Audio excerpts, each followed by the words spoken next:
A lot of my listeners are young entrepreneurs. So a lot of them are like 18 to 30. Maybe they don't have a business now, but they're thinking of starting a business. They love business conversations. And so what I wanted to start with today is I wanted to hear kind of your story from taking Kalmbach Feeds from your dad, taking it to another level. Now you pass it on to your son. It's been a really cool thing, but I'd love if you could give us a quick, what is Kalmbach Feeds, maybe the history of Kalmbach Feeds, a little bit of when your dad started it, why, and he did start it. Milton did start it, correct, right? Correct. And then maybe just walk us through a little bit of the history, and then we can just kind of go see where our conversation takes us from there. Well, I always tell folks, and I mean it very sincerely, that I didn't turn out half as good as I should have because I had fantastic parents. Mm-hmm. And my dad's story is a typical Horatio Alger story in the fact that I would call it a God thing. Mm-hmm. My dad, I always said my dad should have been in prison. And you say that, why is that? And I said, well, he was a fatherless child from the inner city. And in fact, when I look at my dad's story, what I learned from my dad's story, anything is possible in America. Mm. Anything is possible. His dad died when he was very young in the middle of the Depression. He was the youngest of 9 children. His oldest brother was 22 years older, and his oldest brother took over the family practice of plumbing. Okay. My grandfather had come over from Germany. So my dad always wanted to be involved in agriculture. Huh. His mother did everything she could to discourage it. Because what does an inner city kid have to do? This is nothing so far away. Yeah. Yeah, right. Yeah. So, but to make a long story short, he worked really hard. He paid his way through Penn State in agriculture, and while I was at Penn State, he made the most important decision of his life, and that was to marry my mom. He married my mom. They went on a honeymoon on a Greyhound bus to New York City. When they got back from New York City, he had a draft notice. Now, he had 2 deferments. He had a deferment for being in college and a deferment for being married now. And he went to the local draft board and said, well, you guys made a mistake. And they said, well, you can either go to prison or you can go to Korea, your choice. So he spent the first 2 years of his marriage in Korea. It was funny because I always asked my mom, I said, Mom, you must have felt terrible about that. Yeah.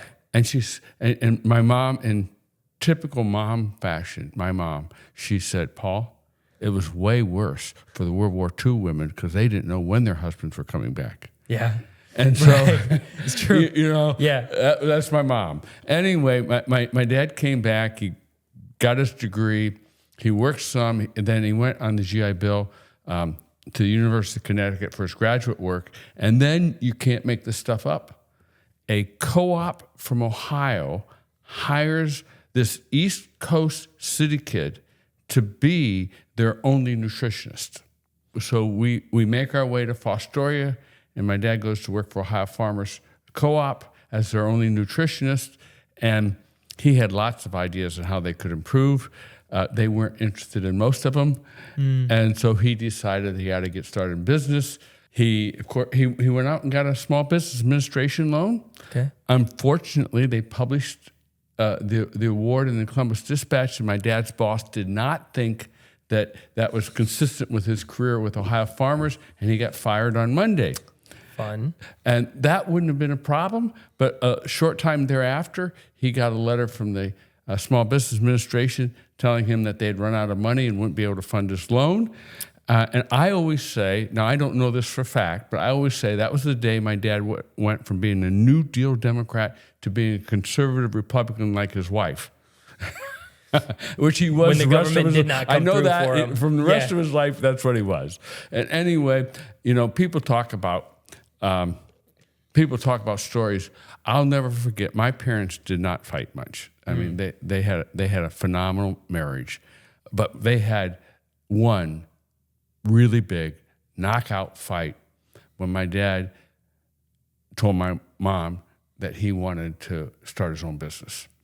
And it was like, where are you going to get the money? Why do you think you're going to be successful? My mom had put him through last half of undergrad and grad school, and And now she had a home in a nice community with lots of friends, and he was going to uproot her into this thing.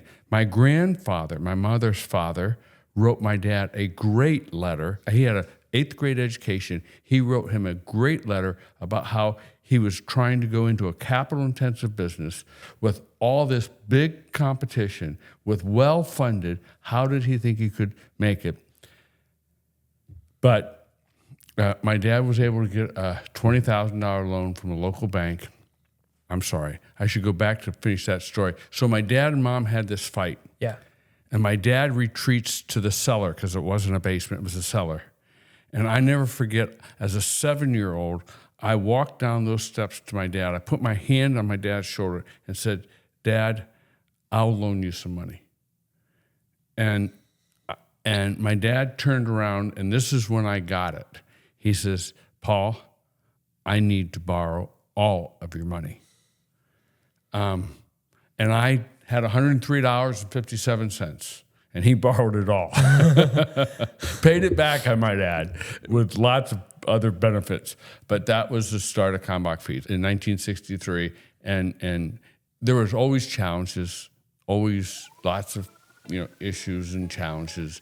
But really, God blessed the business. My dad was an incredible hard worker, and despite many mistakes and failures, we've been very fortunate.